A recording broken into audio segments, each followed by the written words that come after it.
Night of the Scissors is a fantastic short retro experience that everyone has to experience at least once.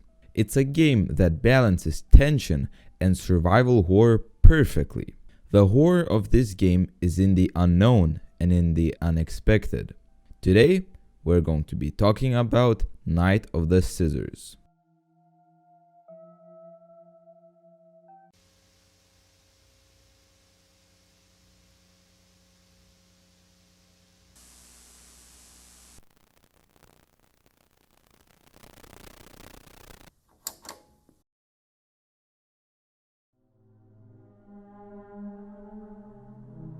This game has a very vague story as it focuses more on the gameplay. The game starts with you taking control of a guy named Adam, who is being encouraged by his friend to break into an abandoned post office to rob it. You slide under the broken shutter door and have the first glimpse of the postal office. It's a dark, dingy, and messy office that you can see has been abandoned for many years on end. The only source of light in this whole building is your flimsy flashlight, which lights up the way you are walking. You start exploring the building and start to see small details that very clearly tell you that something is not right. Graffiti that says, "Go back." Of course, we just walk straight past the sign as if it's nothing. Shortly after, we hear a loud bang and Adam goes to investigate.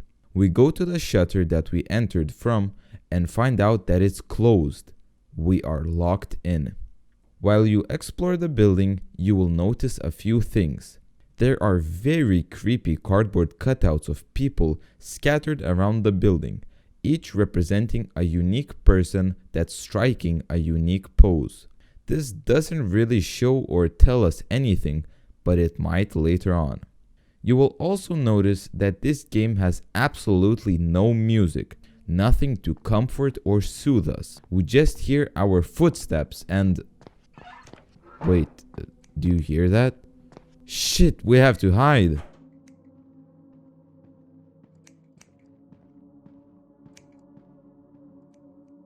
Thank God he's gone. Who is that guy? Anywho, now we know that there is a guy walking around with scissors. Fun! The killer is a very obscure and hidden. There is a very likely chance that you will never even see him during your playthrough. The only time I saw him was when I was trying to pass the scissor hallway part and he, spoilers, jumps out of the door if you touch one of the scissors, and my dumbass touched it more than once. The only other part you see him is when you are hiding. You might see him enter your room and look around, but even then, you can't really see him clearly as everything is dark.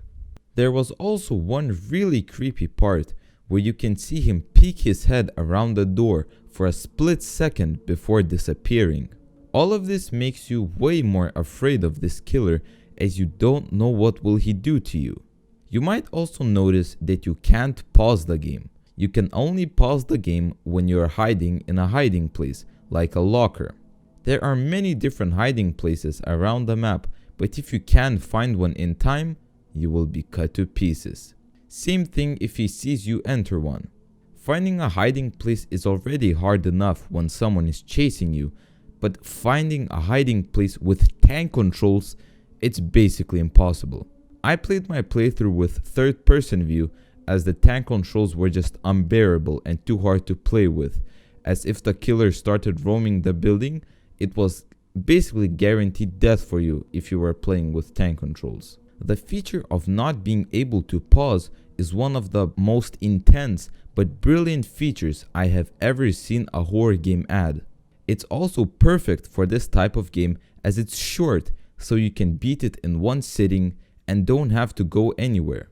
It keeps you immersed. The more you explore the building, the more understand that you are fucked.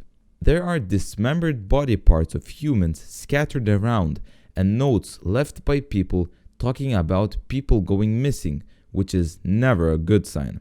One of the notes talks about a killer named the Snipper. This is the only fact that we know about this killer, which, coincidentally, is the guy that's chasing us. We also know that he likes to play with his victims. He gives us challenges like going through a hallway without touching any of the dangling scissors, and if you do, you die. We solve some puzzles and enter a warehouse. It's a very different environment from the office. The office is a very cramped and small place, but the warehouse is the complete opposite. It's spacious and open.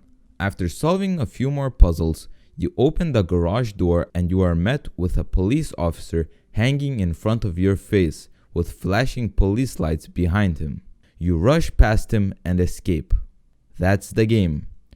Personally, I really like this game. I like that it was short, as I doubt I could have played any longer because my heart would have definitely stopped. I'm also really hyped for Cannibal Abduction to be released. It's a game that the same dev who created this game is working on, so please go to Steam and wishlist it.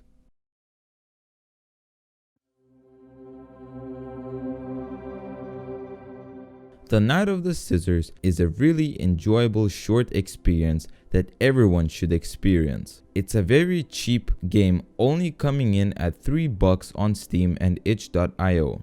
It has very simplistic but effective gameplay that allows you to focus on the puzzles, exploration, and environment. Thank you for watching today's video.